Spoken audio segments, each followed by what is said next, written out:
Hello guys, welcome back to my channel. আজ আমাদের topic হলো পার্সেন্টেজ। আমরা কোনো জিনিসের পার্সেন্টেজ কী করে বার করতে পারবো। পার্সেন্টেজ জানার জন্য যে দুটি কোশ্চেন জানা দরকার সেটি হলো ওয়াই টাকার X% কত টাকা হবে আর ওয়াই টাকার X টাকা কত পার্সেন্টেজ হবে।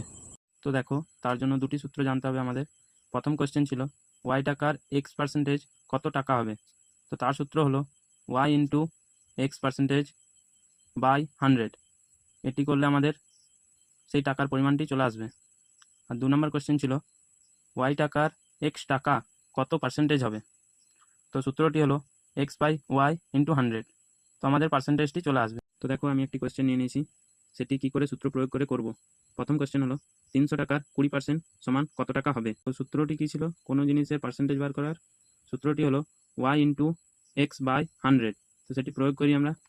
ওয়াই মানে 300 টাকা, তো লিখবো আমরা 300 ইন্টু এক্স মানে 20 বাই 100। তাহলে কেটে দেখো, দুটো শূন্য দুটো শূন্য কেটে দিলাম, তাহলে 3 × 20 = 60। এখানে 60 টাকা হবে, 20% সমান 60 টাকা 300। ভিডিওটি ভালো লেগে থাকলে লাইক করে দেবেন। এরকম আরও ভিডিও পাওয়ার জন্য চ্যানেলটি সাবস্ক্রাইব করে দেবেন।